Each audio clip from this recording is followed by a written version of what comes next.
అనగనగా ఒక దట్టమైన అడవి. ఆ అడవిలో ఒక జిత్తులమారి నక్క ఉండేది. అది చాలా సోమరిది. ఎప్పుడూ ఇతరులను మోసం చేసి తినాలని చూస్తుండేది. ఒకరోజు అది ఆహారం కోసం వెతుకుతుండగా వేటగాళ్లు దాన్ని చూశారు. వారి నుంచి ప్రాణాలు కాపాడుకోవడానికి పరిగెత్తుకుంటూ వెళ్లి పక్కనే ఉన్న మరో అడవిలోకి ప్రవేశించింది. తీరా అక్కడికి వెళ్ళాక, హమ్మయ్యా, బతికిపోయాను. ఆ పాత అడవిలో ఉంటే ఈ పాటికి వేటగాళ్లు నన్ను పట్టేసుకునేవారు. ఈ కొత్త అడవిలో ఎవ్వరికీ నేను తెలియదు. ఇక్కడ హాయిగా ఉండొచ్చు అని మురిసిపోయింది. అదే సమయంలో ఆ అడవిలోని జంతువులన్నీ ఒక పెద్ద చెట్టు కింద సమావేశమయ్యాయి. ఒక తెలివైన కోతి గెంతుకుంటూ వచ్చి ఇలా చెప్పింది, మిత్రులారా, వినండి వినండి. పొరుగు అడవి నుంచి ఒక జిత్తులమారి నక్క మన అడవిలోకి వచ్చింది. అది చాలా ప్రమాదకారి. మాటలతో అందర్నీ బురిడి కొట్టిస్తుంది. అందుకే ఆ అడవి జంతువులు దాన్ని తరిమేశాయి. కాబట్టి మీరంతా జాగ్రత్తగా ఉండాలి అని అందర్నీ హెచ్చరించింది. ఆ రాత్రి నక్కకు బాగా ఆకలివేసింది. అడవిలో ఏ జంతువునైనా వేటాడదామని బయలుదేరింది. కాని అంతలోనే అడవి కుక్కల గుంపు దాన్ని చూసి వెంటాడాయి. వాటినుంచి తప్పించుకోడానికి నక్క ఊరివైపు పరిగెత్తింది.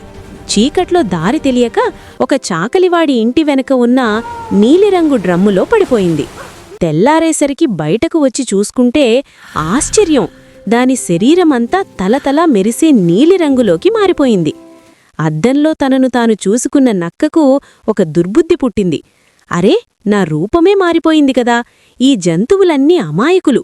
వీటిని నమ్మించి నేను ఈ అడవికి మహారాజునైపోతాను అని ప్లాన్ వేసింది. నక్క గంభీరంగా నడుచుకుంటూ అడవిలోకి వెళ్ళింది. ఆ వింత జంతువును చూసి పులి, సింహం, ఏనుగు కూడా భయపడిపోయాయి. అప్పుడు నక్క ఇలా అంది, జంతువులారా, భయపడకండి. మీ అడవిలో జంతువుల మధ్య గొడవలెక్కువయ్యాయని మిమ్మల్ని రక్షించి పాలించడానికి ఆ భగవంతుడే నన్ను పంపాడు. ఇకనుంచి నేనే మీ రాజును అని గంభీరంగా అబద్ధం చెప్పింది. దాని రంగు చూసి జంతువులన్నీ నిజమేనని నమ్మి దానికి సాష్టాంగ నమస్కారం చేశాయి. ఇక అప్పటినుంచి నక్కకు రాజభోగం మొదలైంది. పని చేయకుండానే జంతువులు తెచ్చే పండ్లు, మాంసాన్ని కడుపు నిండా తింటూ విలాసంగా బతికేస్తోంది.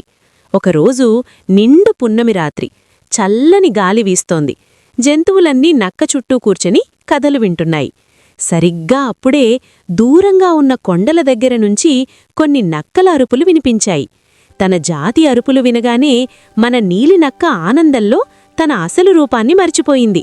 తానొక మహారాజుననే విషయం విస్మరించి వెంటనే తలపైకెత్తి ఊ అని గట్టిగా అరిచింది. అంతే, ఆ అరుపు వినగానే జంతువులన్నీ నిర్ఘంతపోయాయి. అరే, ఇది వింత జంతువు కాదు, మామూలు నక్కే. తన రంగు మార్చుకుని మనల్ని మోసం చేసింది అని కోతి కేకలు వేసింది.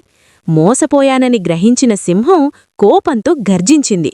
జంతువులన్నీ కలిసి ఆ నక్కను చుట్టుముట్టి చితకబాదాయి. నక్క తన ప్రాణాలు కాపాడుకోవడానికి అక్కడి నుంచి పారిపోయింది. అందుకే పిల్లలు, మోసంతో సంపాదించిన గౌరవం ఎంతకాలం నిలవదు.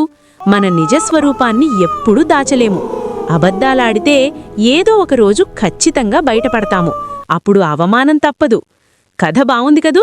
మీకు ఈ కథ నచ్చితే లైక్ చేయండి, షేర్ చేయండి. ఇలాంటి మరిన్ని మంచి కథల కోసం కిడోస్ టేల్స్ తెలుగు ఛానల్ని సబ్స్క్రైబ్ చేసుకోండి. మళ్ళీ ఇంకో మంచి కథతో కలుద్దాం. Bye bye.